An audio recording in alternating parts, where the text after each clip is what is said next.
నాన్న మారాలి అని అమ్మ యాసిడ్ తాగింది. ఇంకా దానివల్ల అమ్మ బ్రతికే అవకాశం లేదని డాక్టర్స్ చెప్పారు. అక్క బావ వీళ్ళు కూడా చనిపోయారు.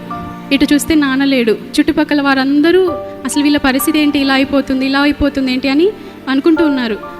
ఏ దేవునికి మొక్కినా ఏ రెస్పాన్స్ రావట్లేదు, ఎంత పూజ చేసినా ఏమీ కలగట్లేదు లాభం. అప్పుడు ఏం చేశానంటే చాలా కోపం వచ్చేసి, అందరిలోన ఉన్నావు అన్నీ నీవై ఉన్నావు, ఈ దేవుడు విశ్వాసంతో ప్రభువా అని పిలిస్తే ఎదురుగా వచ్చి నిలబడతాడా? నాన్న లేడు, అమ్మ లేదు, నాన్నమ్మ చూస్తే అలా బాధ పెడుతుంది. నాన్న వారందరూ వదిలేసినప్పుడు ఓకే ప్రభువా అంటే నేనున్నాను నీకు అని పరిగెత్తుకొని వస్తాడా అని చెప్పేసి అప్పుడు దేవుని తెలుసుకోవడం జరిగింది.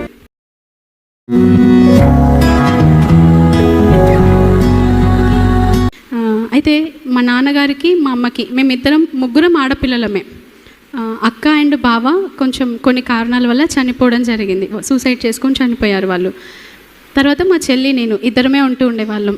నానేమో బాగా త్రాగుబోతు, ఎప్పుడు ఇంకా ప్రతిరోజు త్రాగి రాని రోజు అంటూ లేదు. ప్రతిరోజు త్రాగి రావడం, ఇంట్లో వాళ్ళని కొట్టడం, ఇలా లేపేసి అక్కడ పడేసేవాడు మమ్మల్ని. అయితే చిన్నగా ఉంటున్నప్పుడు అసలు అప్పుడే చనిపోవాల్సిన వాళ్ళం మేము. కానీ దేవుడు మహాకృపను బట్టి ఈ రోజున ఈ స్థాయిలో ఉంచడానికే దేవుడు ఆ రోజున బ్రతికించి ఉంటాడు. ఆమేన్. అయితే ఆ రోజున అలా తాగుతూ ప్రతిరోజు మమ్మల్ని కొడుతూ బాధ పెడుతూ ఉండేవాడు. నాన్న మారాలి అని అమ్మ యాసిడ్ తాగింది. ఇంకా దానివల్ల అమ్మ బ్రతికే అవకాశం లేదని డాక్టర్స్ చెప్పారు. ఒకరోజు హాస్పిటల్కి వెళ్ళినప్పుడు ఇంకా 3 డేస్లో చనిపోబోతున్నావు అని అమ్మ కోసం డాక్టర్స్ చెప్పినప్పుడు అమ్మ గురించి అక్కడ ఒక సిలువ ఆకారంలో ఉండే బెడ్ని తయారు చేశారు.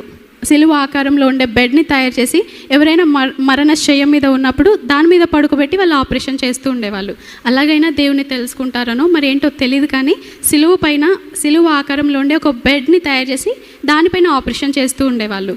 అప్పుడు అమ్మ కూడా అలాగే ఆ సిలువ ఆకారంలో ఉండే బెడ్ పైన పడుకోబెట్టి అమ్మకి ఆపరేషన్ చేసినప్పుడు పెద్ద డాక్టర్స్ అన్నారు ఇంకా ఇది అసాధ్యం వదిలేసేయండి అన్నప్పుడు చిన్నగా అప్పుడే ట్రైనింగ్ అయిన డాక్టర్స్ వచ్చి లేదు ఇది మాకు సాధ్యమవుతుంది, దేవుడు సహాయం చేస్తాడు అని చెప్పినప్పుడు అమ్మకి ఆపరేషన్ సక్సెస్ అయింది. అమ్మతో పాటు యాసిడ్ తాగిన వాళ్ళు చాలామంది అక్కడ హాస్పిటల్లో ఉన్నప్పటికీ వాళ్ళందరూ మరణించారు, ఒక్కరు కూడా లేకుండా. కానీ అమ్మ ఒక్కతే బ్రతికింది. ఆడపిల్లలుగా నిజంగా ఆ రోజున అమ్మ చనిపోయి ఉంటే ఈ రోజున మేము ఏమైపోదామో. దేవుని మహాకృపను బట్టి అమ్మని దేవుడు బతికించాడు. అలనాడు హిజ్కియా ప్రేయర్ చేస్తే 15 సంవత్సరాల ఆయుష్ పొడిగించబడినట్టు అమ్మ ఆ రోజు నుండి ఇప్పటికీ 15 సంవత్సరాలు అయింది. ఏ రోజు మరలా ఇంకా హాస్పిటల్కి వెళ్ళలేదు. హల్లెలూయా. దేవునికి ఒక్కసారి చప్పట్లు కొట్టి మహింపరుద్దామండి. ఆ రోజున హిజ్కియాకి 15 సంవత్సరాల ఆయుష్ను పొడిగించిన దేవుడు ఈరోజు అమ్మ జీవితంలో కూడా 15 సంవత్సరాలు అవుతుంది ఇప్పటికీ. ఎప్పుడు హాస్పిటల్కి వెళ్ళడం కానీ ఇంకా ఏ సమస్య లేకుండా దేవుడు కాపాడుతూ ఉన్నాడు. యాసిడ్ అంటే మీ అందరికీ తెలిసే ఉంటుంది, ఇలా పోస్తేనే అది అలా పొంగిపోతూ ఉంటుంది. కానీ అటువంటి యాసిడ్ త్రాగినా కూడా ఇంకా అమ్మ బ్రతికిందంటే అది దేవుని మహాకృపను బట్టే. సో అప్పుడు అమ్మ అనుకుంటుంది అసలు నాకు ఏ దేవుడు సాయం చేశాడు, ఏ దేవుడు బ్రతికించాడు నన్ను, ఏ దేవుడు ఇన్ని పూజలు చేశాను, నేను ఎప్పుడు అసలు నేను బ్రతకడానికి గల కారణం ఏ దేవుడు అని అమ్మ ఆలోచిస్తూ ఉంది. ఇంకా ఇదే టైంలో నాన్న మమ్మల్ని వదిలేసి వెళ్ళిపోయాడు. ఇంకా 2 ఆడపిల్లలు నేను ఎలా చూసుకోవాలి అని మమ్మల్ని వదిలేసి అమ్మేమో హాస్పిటల్లో ఉంటూ ఉన్నప్పుడే మమ్మల్ని అందరిని వదిలేసి నాన్న వెళ్ళిపోయాడు. అప్పుడు ఇద్దరమే చెల్లి నేను ఇంట్లో ఉండేవాళ్ళం. అమ్మ ఒక్కతే హాస్పిటల్లో ఉండేది, ఎవ్వరు ఉండకపోయేవాళ్ళు అమ్మ దగ్గర. ఇంకా అమ్మ దేవుని సహాయాన్ని బట్టి ఇంటికి వచ్చేసింది ఒక్కతే. తర్వాత ఏం జరిగిందంటే అక్క బావ వీళ్ళు కూడా చనిపోయారు. ఇటు చూస్తే నాన్న లేడు. చుట్టుపక్కల వారందరూ అసలు వీళ్ళ పరిస్థితి ఏంటి, ఇలా అయిపోతుంది ఏంటి అని అనుకుంటూ ఉన్నారు. ఒక రోజున ఈ దేవుళ్ళు బాగా విగ్రహారాధన చేసేవాళ్ళం మేము. అసలు ప్రతిరోజు లేవగానే విగ్రహారాధన చేయని రోజు అంటూ అసలు ఇంకా లేనే లేదు. బాగా విగ్రహారాధన చేసేవాళ్ళం. ఎందుకంటే మా స్థితి బాగా ఉండాలి, అందరికంటే బాగా ఉండాలి మేమని విగ్రహారాధన చేస్తే ఏదో వస్తుంది బ్లెస్సింగ్స్ అని చేస్తూ ఉండేవాళ్ళం. కానీ ఎప్పుడు ఏది రాలేదు. ఒకరోజు నా విసుగు వచ్చేసింది. అక్క బావ అలా అయిపోయారు, నాన్న వెళ్ళిపోయాడు, అమ్మ పరిస్థితి ఏమో ఇలా సిక్కుగా ఉంది, ఇద్దరం ఆడపిల్లలం, బంధువులందరూ చీకొట్టేశారు, ఇంకా వెలివేశారు నాన్న లేడని చెప్పేసి. మీరెవరు అన్నట్టుగా బంధువులందరూ మాట్లాడుతున్నారు. అప్పుడు ఏ దేవునికి మొక్కినా ఏ రెస్పాన్స్ రావట్లేదు, ఎంత పూజ చేసినా ఏమీ కలగట్లేదు లాభం. అప్పుడు ఏం చేశానంటే చాలా కోపం వచ్చేసి అవన్నీ తీసేసి ఇంకా వాటి ఐస్ అన్నీ కట్ చేసేసి అక్కడ పెట్టేశాను. మా అమ్మకి చాలా ఇష్టం విగ్రహారాధన అంటే. ఎందుకు ఇలా చేసావని ఒక్క మాట అడగలేదు. అలా చేసిన తర్వాత ఒకరోజు చికెన్ తినాలనిపించింది మాకు. చికెన్ తెచ్చుకొని వండుకొని తిన్నాక ఆ రోజు పడుకున్నప్పుడు ఏమైందంటే ఇంతింత పెద్ద కాక్రోచెస్ ఫ్లయింగ్, ఎగురుతూ ఉన్న కాక్రోచ్లు ఇంతింత పెద్దవి 1000 వచ్చాయి. అసలు ఎక్కడి నుండి వచ్చాయో తెలియదు. మా ఇంట్లో ఎప్పుడు ఒక కాక్రోచ్ కూడా లేదు. ఎప్పుడు చికెన్ తెచ్చుకున్నా ఇంకంతే కాక్రోచ్లు వచ్చి పడుకొని ఇచ్చేవి కాదు అసలు నైట్. అసలు ఇది ఎందుకు జరిగేదో ఏంటో మాకు తెలియదు. కానీ ఎప్పుడైతే విగ్రహాల ఐస్ కట్ చేసి ఇంకా పూజ మానేసామో ఇంకా స్టార్ట్ అయిపోయింది మాకు. ఎప్పుడు చికెన్ తెచ్చుకున్నా ఇలా కాక్రోచ్ వచ్చి అస్సలు పడుకొని ఇచ్చేవి కాదు. నైట్ 8 o'clock నుండి మార్నింగ్ 8 o'clock వరకు మీద పారుతూ అసలు జంప్ చేస్తూ ఉండేది. అప్పటి నుండి చికెన్ మానేసాం. ఒక 5 సంవత్సరాలు ఆల్మోస్ట్ 7 years వరకు అసలు నాన్ వెజ్ అంటే తెలియదు మాకు. తర్వాత 10th classకి వచ్చేసరికి ఇక్కడ మేము గుజరాత్లో ఉండేవాళ్ళం. 10th class అక్కడ లేదని చెప్పేసి నానమ్మ వాళ్ళ ఊరికి వరంగల్ దగ్గర కల్వలలో మేము చదువుకోవడానికి నానమ్మ దగ్గరికి వెళ్ళాను. అక్కడ నానమ్మ చూస్తేనేమో నా కొడుకే లేడు, మిమ్మల్ని నేను ఎందుకు చదివించాలి అని చెప్తూ బాధ పెడుతూ ఉండేది. ఇంక అన్ని పనులు చేపిస్తూ ఉండేది. నువ్వు అనాథవి అని తిడుతూ ఉండేది. అలా అన్ని పనులు చేపిస్తూ ఉండేది. సరే నాన్నలేడు కదా, నా పరిస్థితి ఇంతేనేమో అని చెప్పి నేను కూడా అన్ని పనులు చేస్తూ ఉండేదాన్ని. ఒక రోజున నేను మా నాన్నమ్మ వాళ్ళ ఇంట్లో ఉంటున్నప్పుడు ఎదురుగా ఒక చిన్న గృహకూడిక జరుగుతుంది. నలుగురు సభ్యులు ఉన్నారు. వారు పాడుతున్న పాట ఏంటంటే, అందరిలోన ఉన్నావు అన్నీ నీవై ఉన్నావు,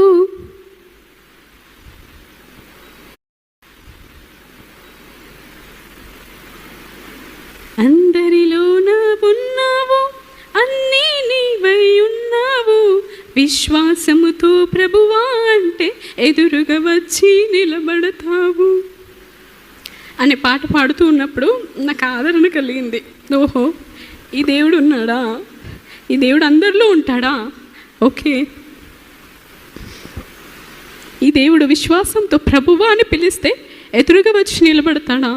నాన్న లేడు, అమ్మ లేదు, నాన్నమ్మ చూస్తే అలా బాధ పెడుతుంది, నాన్న వారందరూ వదిలేసినప్పుడు ఓకే ప్రభువా అంటే నేనున్నాను నీకు అని పరిగెత్తుకొని వస్తాడా అని చెప్పేసి అప్పుడు దేవుని తెలుసుకోవడం జరిగింది. అప్పుడు కొద్దిగా దేవుని తెలుసుకోవడం జరిగింది. వాళ్ళు అలా పాటలు పాడుతూ గృహకూడిక పెట్టుకుంటూ ఉన్నప్పుడు ఆ గాలిలో వచ్చిన పాటలు నా చెవిలో పడి ఈరోజు నన్ను ఇక్కడ నిలబెట్టాయి. హల్లెలూయా, హల్లెలూయా. అందుకే మీ ఇంట్లో గృహకూడికలు పెట్టుకుంటూ ఉండండి. నాకు లాంటి వాళ్ళు చాలామంది మారుతారు. హల్లెలూయా. ఆ రోజున ఆ గాలిలో వచ్చిన పాట ద్వారా ఈ రోజున ఈ శ్రావణి మారి ఇక్కడ మీ ముందు సాక్ష్యం చెప్పగలుగుతుంది. ఆ రోజున అవి నాకు సమస్యలుగా కనిపించాయి, కానీ ఈ రోజున అవన్నీ సాక్ష్యాలుగా మారాయి. ఆమేన్, హల్లెలూయా. ఆ రోజున వాళ్ళు అలా గృహకూడిక పెట్టుకున్నప్పుడు నన్ను మార్చింది. ఆ పాట నాకు ఆదరణ కలిగించి తర్వాత ఇంకా వాళ్ళు ఎప్పుడైనా గృహకూడిక పెట్టుకుంటున్నప్పుడు అలా బయటకు వచ్చి బయట కూర్చొని వింటూ ఉండేదాన్ని.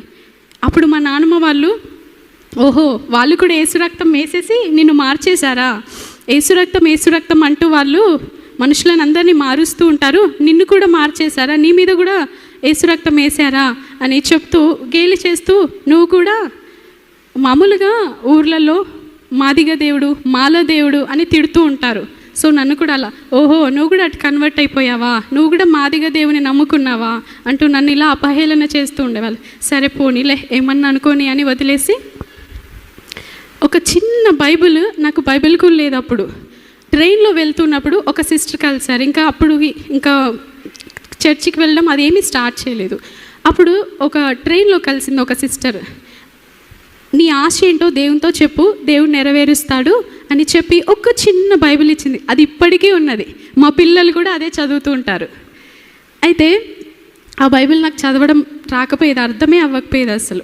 అది అక్కడ పెట్టేసి ఏదో అప్పట్లో విగ్రహారాధన చేసేవాళ్ళం కాబట్టి అదే అలవాటుతో ఇలా బైబిల్ పెట్టేసి దానికి ఏదో ఫ్లవర్ పెట్టేసి మొక్కేసి వెళ్ళిపోయేదాన్ని. నేను బాగా చదువుకోవాలి, మా లైఫ్ బాగుండాలి, అమ్మ ఇట్లా ఉండకూడదు, మేము మంచి ఉన్నత స్థితిలో ఉండాలి, నా బంధువులందరూ మా దగ్గరికి రావాలి అని ఇలా బైబిల్ దగ్గర ఇలా ప్రేయర్ చేసుకొని వెళ్ళిపోయేదాన్ని స్కూల్కి. అలా చదువుకుంటూ ఉన్నప్పుడు 10th క్లాస్లో నేను చదువుకుంటూ ఉన్నప్పుడు ఇంకా మా నాన్నమ్మ గేదెలు బర్రెలు అవన్నీ ఉంటాయి కదా, అవన్నీ చాలా దూరం వెళ్ళి విడిచిపెట్టి రావాలి. తల మీద ఒక ఏమంటారు దాన్ని, ఒక బేషన్ లాగా ఉంటుంది, అది ఎప్పుడైనా పేడేస్తే అందులో తీసేసుకొని తల మీద పెట్టుకొని రావాలి. అలా చదువుకున్నాను. మా ఫ్రెండ్స్ అందరూ చక్కగా మంచిగా ఫ్రెష్ అయ్యి నీట్గా డ్రెస్అప్ అయ్యి స్కూల్కి వెళ్తూ ఉంటే నేను మాత్రం ఇంకా వాళ్ళు స్కూల్కి వెళ్ళే టైంకి కూడా పని చేస్తూ ఉండేదాన్ని. 4 o'clockకి లేచి అదంతా ఊడ్చేసి ఇంకా ఆ గేదెలన్నీ అక్కడ వదిలేసి అప్పుడు స్కూల్కి వెళ్ళేదాన్ని. ఈమెం చదువుతుంది, ఇలాంటి పని చేస్తుంది, ఇంకా ఇవే కరెక్ట్, ఈమెకి ఇవే సూటబుల్ అని మా ఫ్రెండ్స్ అందరూ తిడుతూ ఉండేవాళ్ళు. కానీ అదే 10th క్లాస్లో దేవుడు నాకు 2nd ర్యాంక్ ఇచ్చాడు స్కూల్ మొత్తంలో. హల్లెలూయా. దేవుడు ఎప్పుడు నమ్మదగిన వాడు, ఎప్పుడు విడిచిపెట్టే దేవుడు కాదు. సో అలా నేను ఆ 10th క్లాస్లో వాళ్ళ పాటలు వింటూ నేను ఆదరణ పొందుతూ దేవుని అప్పుడే కొంచెంగా తెలుసుకుంటున్నాను. సో అలా 10th క్లాస్ అయిపోయింది. ఇంటర్లోకి వచ్చేసరికి ఇంకా ఇంటర్ చదవాలంటే చాలా దూరం అయిపోతుంది కాలేజ్. సో అమ్మ చాలా దూరంగా ఉంది కాలేజ్, నువ్వు ఇక్కడికి వచ్చేసి మనం ఇక్కడే ఉంటూ చదువుకుందాం, మనకి ఇక్కడ ఇల్లు ఉంది కదా అని నేను అమ్మని ఇన్వైట్ చేశాను. అప్పుడు అమ్మ చెల్లి ఇద్దరు కలిసి వచ్చేసారు. కానీ వచ్చేసరికి నాన్న లేడు కదా, సో మీకు ఇల్లు ఇవ్వను, మీరెవరో నాకు తెలియదు అని పెద్దల్లో పెట్టేసింది, పోలీస్ స్టేషన్లో పెట్టేసింది. ఇంకా అలా గొడవలు జరుగుతూ ఉన్నప్పుడు అవెంత గొడవలు జరుగుతున్నాయో దేవుడు అంత సమీపంగా మా దగ్గరకు వస్తున్నాడు. సో నాన్నమ్మ ఇల్లు ఇవ్వట్లేదు అని చెప్పేసి ఒక దగ్గర రెంట్ తీసుకొని అక్కడ ఉన్నాము. ఆ ఇంటి ఓనర్ క్రిస్టియన్స్. దానివల్ల వాళ్ళు ఒకరోజు గృహకూడిక పెట్టుకున్నప్పుడు అమ్మ నువ్వు సాంగ్స్ నేర్చుకున్నావంటగా, 2 songs నేర్చుకున్నాను. అప్పుడు నువ్వు సాంగ్స్ నేర్చుకున్నావంట కదా, ఒకసారి వచ్చి మా ఇంట్లో గృహకూడిక జరుగుతుంది, కూర్చో కొద్దిసేపు అని ఇన్వైట్ చేసినప్పుడు నేను వెళ్ళాను. అప్పుడు నైట్ అవుతుంది, అమ్మ చెల్లి పడుకున్నారు, అక్కడే పడుకున్నారు అదే హాల్లో. అప్పుడు పాట పాడుతున్నాను, ఇదే పాట నేను నేర్చుకున్నదే, అందరిలోనూ ఉన్నావు అన్నీ నీవై ఉన్నావు అని పాట పాడుతున్నప్పుడు అమ్మ పడుకుంది అనుకొని నేను ఆ పాట పాడుతున్నాను వాళ్ళ దగ్గర. కానీ అమ్మ వింటుంది, అమ్మ అర్థం చేసుకుంది, ఓహో ఈమెకి జీసస్ అంటే ఇష్టం అట్టుంది అని చెప్పేసి అమ్మ అక్కడ ఊరు నుండి ఇక్కడికి వచ్చినప్పుడు ఏమీ తీసుకురాలేదు, ఇంకా విగ్రహాలన్నీ అక్కడ వదిలేసి వట్టి చేతులతో వచ్చేసింది అమ్మ. ఒక లగేజ్ తీసుకొని వచ్చేసింది. ఇంటర్ వచ్చేసాక అమ్మ కూడా ఒకరోజు చర్చ్కి వెళ్దామని మా ఇంటి ఓనర్ అమ్మ ఇన్వైట్ చేసినప్పుడు మేము చర్చ్కి వెళ్ళాము. అలా చర్చ్కి అయితే వెళ్తున్నాము. అలా ఇంటర్ అయిపోయింది. ఇంటర్లో 2 డ్రెస్సులు. ఇంకెప్పుడు ఇందాక చెప్పాను కదా, ఎప్పుడు చికెన్ ఎప్పుడన్నా తినాలనిపిస్తే కాక్రోచ్లు వచ్చేసేవి. సో ఎప్పుడు ఎంత ఆశ ఉండేదో చికెన్ తినాలని, కానీ ఎప్పుడూ ఉండేది కాదు. రేషన్ రైస్ ఇస్తారుగా, చాలా లావుగా ఉంటాయి, అవి తీసుకొచ్చి అమ్మ వండి పెట్టేది. అది తిందామంటే తినాలనిపించేది కాదు. అమ్మ ఎక్కడికైనా భోజనం వస్తే అమ్మ చెప్తుండేది, ఈరోజు కడుపు నిండా తినండి అన్నం, ఈరోజు అక్కడ చికెన్ పెడతారు, ఈరోజు అక్కడ సన్న రైస్ పెడతారు అని చెప్తూ ఉండేది. ఎక్కడికైనా వెళ్ళినప్పుడు చాలా సంతృప్తిగా తినేవాళ్ళం. కానీ ఇంట్లో చూస్తే వెజిటేబుల్స్కి కూడా డబ్బులు ఉండేవి కాదు. అమ్మ ఎప్పుడో ఊరిలో పెట్టిన పికిల్ ఇంత తీసుకొస్తే కొంచెంగా వేసుకొని అదే రేషన్ రైస్తో తినేవాళ్ళం. అమ్మ కొన్ని రేషన్ రైస్ వచ్చేది మాకు. సో అమ్మ కొంచెం హెల్త్ బాగోలేదు కాబట్టి అమ్మ ఎక్కువ తినాలని చెల్లి నేను తిన్నట్టు నటించి అమ్మకి ఎక్కువ పెట్టేసేవాళ్ళం. అమ్మ హెల్తీగా ఉండాలి, మనం లేకపోయినా పర్వాలేదు, అమ్మ హెల్తీగా ఉంటే మనల్ని చూసుకుంటుంది అని. సో అలా ఇంటర్ కూడా గడుస్తూ వచ్చింది. 2 డ్రెస్తోనే 2 సంవత్సరాలు. అందరూ ఏంటి నీకు డ్రెస్సులు లేవా అని ఫ్రెండ్స్ అందరూ పార్టీస్కి వెళ్ళేదాన్ని కాదు. ఎందుకంటే నీకు డ్రెస్ లేదా అని ఎవరంటారో అని చెప్పేసి ఎప్పుడు పార్టీస్కి వెళ్ళడం కానీ ఏది ఎక్కడికి వెళ్ళేదాన్ని కాదు, ఎందుకు వాళ్ళతో మాట అనిపించుకోవడం అని. సో అలా వెళ్తున్నప్పుడు ఆ రోజు డ్రెస్సులు లేవు, కానీ ఈరోజు నన్ను అనేకులకి డ్రెస్ ఇచ్చేదానిగా దేవుడు నన్ను చేశాడు. ఆ రోజున నాకు అన్నం లేదు, ఒక్కరోజు చికెన్ తినడానికి లేదు, కానీ ఈ రోజున అనేకులకి చికెన్ పెట్టేలాగా దేవుడు చేశాడు. హల్లెలూయా. అలా ఇంటర్ అయిపోయింది. ఇంటర్లో కూడా దేవుడు కాలేజ్ మొత్తంలోనే 3rd ర్యాంక్ ఇచ్చాడు. ఇంకా డిగ్రీ వచ్చేసరికి డిగ్రీ ఇక్కడైతే గవర్నమెంట్ కాలేజ్ లేదని ఖమ్మం వెళ్ళి చదువుకున్నాను.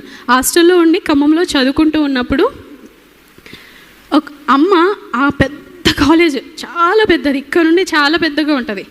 ఆ కాలేజ్లో జాయిన్ చేసేటప్పుడు మాకెవ్వరూ తెలీదు. కనీసం ఆ గేట్ ఎంట్రన్స్లోంచి ఎలా వెళ్ళాలో కూడా ఆ రూట్ తెలీదు మాకు, అంత పెద్ద కాలేజ్. సో ఆ గేట్ దగ్గర నిలబడ్డప్పుడు ఒకసారి ఫోన్ చేశారు, అమ్మ నేను వస్తాను ఆ గేట్ దగ్గరే ఉండమన్నప్పుడు 1 అవర్ అక్కడే వెయిట్ చేశాం. అప్పుడు అమ్మ వెయిట్ చేసి ఒక మాట అన్నారు విసుగొచ్చి, శ్రావణి నువ్వు ఈ కాలేజ్కి ఫస్ట్ రావాలి, ఈ కాలేజ్లో నువ్వు గోల్డ్ మెడల్తో బయటికి రావాలి. ఇప్పుడు ఎంతగా నేను ఇక్కడ ఇలా వెయిట్ చేశానో అలా ఇంత బాధపడకూడదు, ఈ కాలేజ్ నుండి వెళ్ళేటప్పుడు చాలా ఆనందంతో సంతోషంతో మనం వెళ్ళాలి అని అమ్మ చెప్పింది.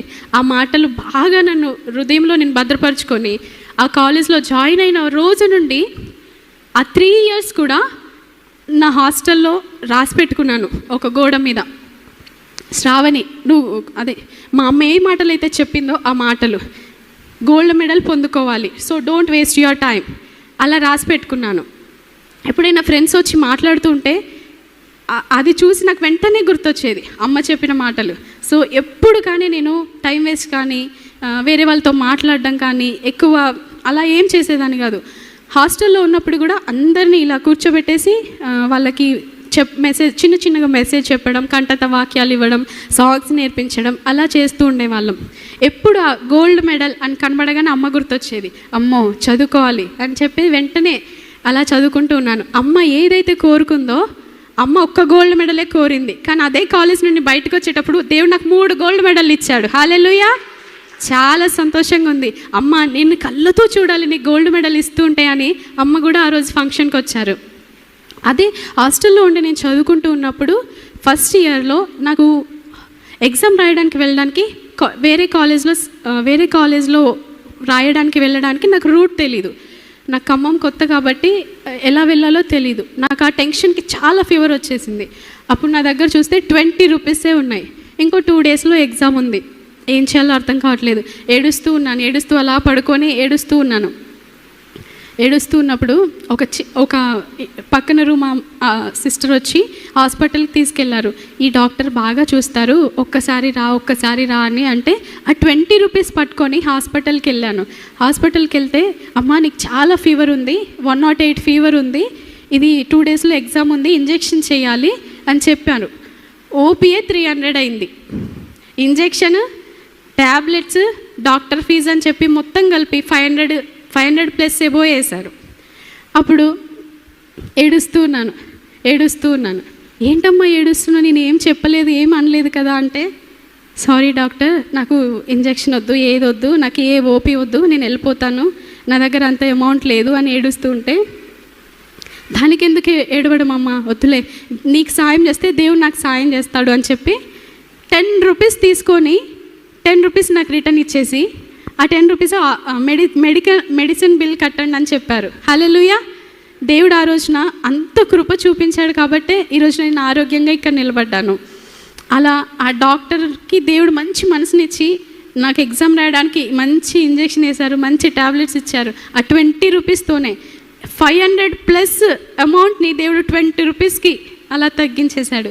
అంత ఫేవర్ అనుగ్రహించాడు దేవుడు. చాలా సంతోషం వేస్తూ ఉంటుంది. ఇంకా చూసినట్లయితే ఒక రోజున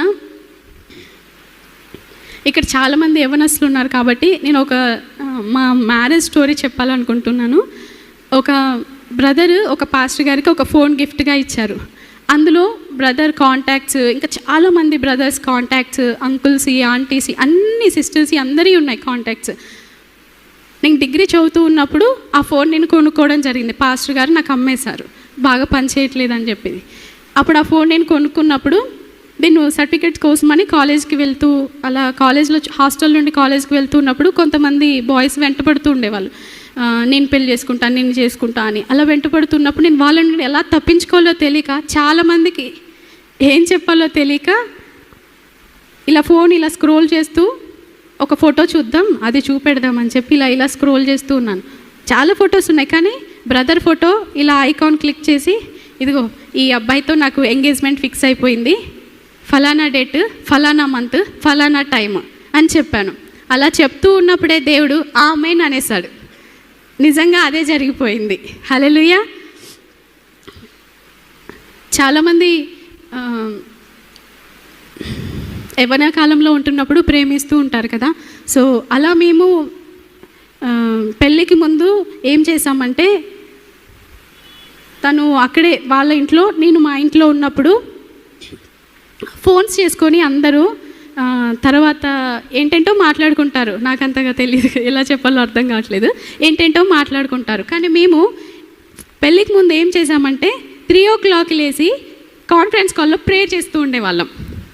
ప్రేయర్ చేస్తూ అప్పుడు డిసైడ్ అయ్యాం, మనం పెళ్ళయ్యాక కూడా ఎప్పుడు 3 ప్రేయర్ చేయాలి, ఒకరోజు ఆల్ నైట్ చేయాలి, వీక్లీ వన్స్ ఫాస్టింగ్ ప్రేయర్ చేయాలి, ఇలా పెట్టుకున్నాము. కానీ పెళ్ళైన తర్వాత అసలు ఏమీ చేయలేదు. 1 మంత్ అయిపోయింది, 2 మంత్స్ అయిపోయింది, 3 మంత్స్ అయిపోయింది. అప్పుడు దేవుడు, పరిశుద్ధాత్మ దేవుడు మమ్మల్ని గద్దిస్తున్నాడు. ఎవరైనా భర్త బయటికి వెళ్ళి ఇంటికి వచ్చాక తిన్నావా, వంట చేసావా, ఎలా ఉన్నావు, పని అయిపోయిందా అని ఇట్లా అడుగుతారు. జాషువా బ్రదరు డ్యూటీకి వెళ్ళి ఇంటికి వచ్చాక బైబిల్ చదివావా, ప్రేయర్ చేసావా, ఎంతసేపు చేసావు, ఎన్ని అధ్యాయాలు చదివావు, ఎలా చదివావు, ఏమర్థమైంది, ఇలా అడుగుతుండేవాళ్ళు. ఇంకా నాకు టెన్షన్ వచ్చేసేది. అప్పుడు కొంచెం కొంచెంగా పెళ్ళయ్యాక అన్ని పనులు ఎక్కువ అవ్వడం వల్ల ప్రేయర్ తగ్గిపోయింది, బైబిల్ తగ్గిపోయింది. సో అలా అడుగుతారన్న భయంతోనైనా నేను చదివేసి ముందే రెడీగా ఉండేదాన్ని. అలా అందరైతే పెళ్ళికి ముందు అలా ఏంటంటో మాట్లాడుకుంటారు. కానీ పెళ్ళికి ముందు కూడా మేము బ్రదర్ అస్సలు 1 అవర్ ప్రేయర్ చేస్తే కానీ నువ్వు ఫోన్ చేయకు అని చెప్పేవాళ్ళు. అలా 1 అవర్ ప్రేయర్ చేస్తే కానీ నువ్వు నాకు ఫోన్ చేసి మాట్లాడే అవకాశం లేదని చెప్తూ ఉండేవాళ్ళు. 1 అవర్ ప్రేయర్ చేస్తే 5 మినిట్స్ మాట్లాడే అవకాశం ఇచ్చేవాళ్ళు బ్రదర్. సో అలా జరిగిందండి మ్యారేజ్ కూడా.